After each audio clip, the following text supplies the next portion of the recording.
Pernahkah kamu membayangkan berjalan santai di antara kanal-kanal tenang dengan deretan rumah klasik berusia ratusan tahun yang berdiri kokoh di bawah langit Eropa yang cerah? Atau mengayuh sepeda perlahan melewati jembatan kecil sementara ladang tulip berwarna-warni membentang sejauh mata memandang? Hari ini kita akan menjelajahi Belanda, sebuah negara kecil di Eropa Barat yang luasnya hanya sekitar 41.000 km persegi, bahkan lebih kecil dari banyak provinsi di Indonesia. Namun meskipun kecil, pengaruhnya dalam sejarah dunia sangat besar. Dari kejayaan maritim, inovasi pengelolaan air yang luar biasa, hingga kota-kota romantis yang penuh budaya. Namun sebelum kita mulai, kalau kamu suka konten eksplorasi seperti ini, jangan lupa tekan tombol like dan subscribe, karena perjalanan kita baru saja dimulai. Belanda, atau dalam bahasa aslinya Nederland, berarti tanah rendah. Dan itu bukan sekedar nama.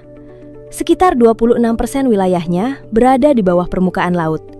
Hampir 60% penduduknya tinggal di wilayah yang berisiko banjir. Sebuah negara modern yang sebagian wilayahnya lebih rendah dari laut. Jika tanggul-tanggulnya jebol, jika sistem pompa berhenti bekerja, air laut utara bisa masuk dan menenggelamkan kota-kota besar.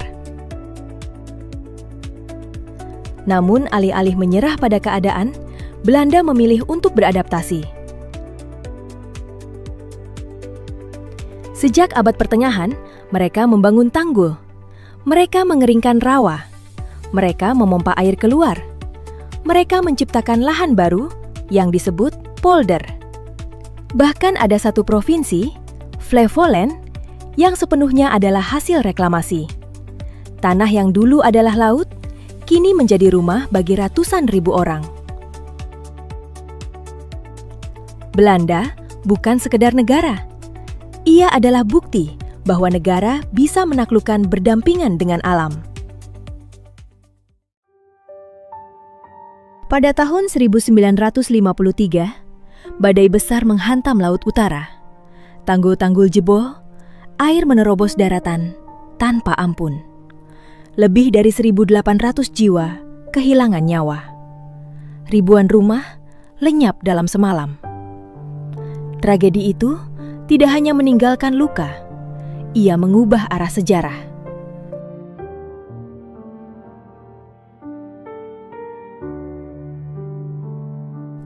Dari kehancuran itu, lahirlah sebuah keputusan besar. Belanda membangun proyek raksasa yang kemudian dikenal sebagai Delta Works, sebuah sistem bendungan, pintu air, dan penghalang badai yang dirancang untuk melindungi negeri ini hingga ratusan tahun ke depan. Salah satu bagiannya, Oosterscheldekering, sebuah penghalang raksasa yang dapat ditutup ketika badai datang dan dibuka kembali saat laut kembali tenang. Proyek ini sering disebut sebagai salah satu keajaiban teknik dunia modern. Belanda tidak berusaha menaklukkan alam. Mereka mempelajarinya, mereka menghitungnya, dan mereka memilih untuk hidup berdampingan dengannya. Namun kekuatan Belanda tidak hanya lahir dari kemampuan teknik, ia juga tumbuh dari keberanian untuk menjelajah. Pada abad ke-17, Belanda memasuki sebuah era yang dikenal sebagai Dutch Golden Age. Armada dagangnya menguasai lautan. Kapal-kapal Belanda berlayar jauh hingga Asia, Afrika, dan Amerika. Sebuah perusahaan bernama VOC, Verenigde Oost-Indische Compagnie, menjadi salah satu entitas dagang paling berpengaruh dalam sejarah dunia. VOC memperkenalkan sistem saham modern, dan di Amsterdam lahir salah satu bursa saham tertua di dunia. Dari rempah-rempah hingga tekstil, Belanda menjelma menjadi pusat perdagangan global. Pelabuhan Rotterdam hari ini adalah kelanjutan dari warisan itu. Salah satu pelabuhan terbesar di dunia, gerbang distribusi utama Eropa. Setiap tahun, ratusan juta ton barang melewati kota ini. Sebuah negara kecil dengan jejak perdagangan yang menggema ke seluruh dunia. Jika kamu mengunjungi Amsterdam, kamu akan langsung merasakan karakter uniknya. Kanal-kanal membelah kota seperti pembuluh darah yang memberi kehidupan. Lebih dari 100 km kanal dan ribuan jembatan kecil menghubungkan setiap sudutnya. Rumah-rumah tinggi dan ramping dibangun sejak abad ke-17. Sebagian terlihat sedikit miring karena fondasi kayunya berdiri di atas tanah yang lembek. Namun justru disitulah pesonanya. Amsterdam adalah kota sejarah yang tidak membeku oleh waktu. Ia terus hidup, terus bergerak, tanpa kehilangan jiwanya. Di sini, kamu dapat mengunjungi Anne Frank House, sebuah rumah kecil yang menyimpan kisah besar tentang harapan di tengah bayang-bayang Perang Dunia Kedua. Ada pula Rijksmuseum yang memamerkan karya seni kelas dunia, termasuk mahakarya Rembrandt. Saat senja tiba, menyusuri kanal dengan perahu kecil memberi suasana yang tenang dan romantis yang sulit dilupakan.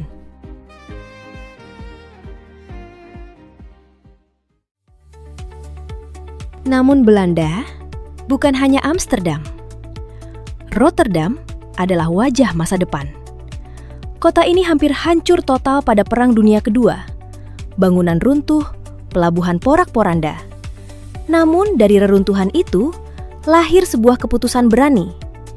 Alih-alih membangun ulang dengan gaya lama, mereka memilih arah yang berbeda. Modern, berani, tanpa rasa takut. Erasmus Bridge berdiri anggun, dijuluki The Swan, sebuah lengkungan putih yang membelah cakrawala kota. Cube houses tampil unik, miring, dan eksperimental. Rotterdam bukan sekadar kota modern. Ia adalah simbol keberanian untuk berubah, untuk meninggalkan masa lalu dan membangun masa depan.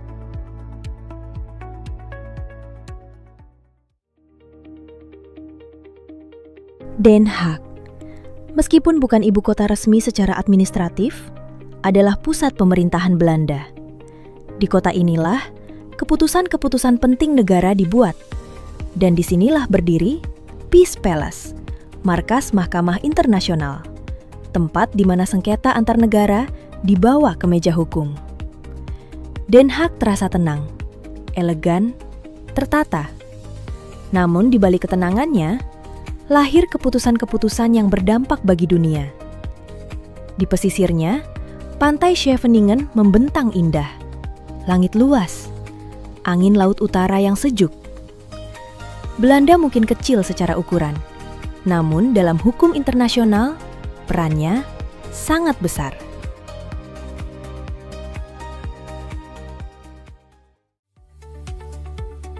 Belanda bukan hanya tentang kincir angin. Ia adalah tentang ketahanan, tentang inovasi, tentang bagaimana manusia dan alam belajar hidup berdampingan. Dari kanal romantis Amsterdam hingga tanggul raksasa Delta Works, Belanda mengajarkan satu hal penting. Ukuran bukanlah penentu pengaruh. Dengan perencanaan, dengan keberanian berubah, dan dengan visi jangka panjang, sebuah negara kecil dapat memberi dampak besar bagi dunia. Jika kamu punya kesempatan ke Belanda, kota mana yang paling ingin kamu kunjungi? Tulis di kolom komentar. Sampai jumpa di perjalanan berikutnya.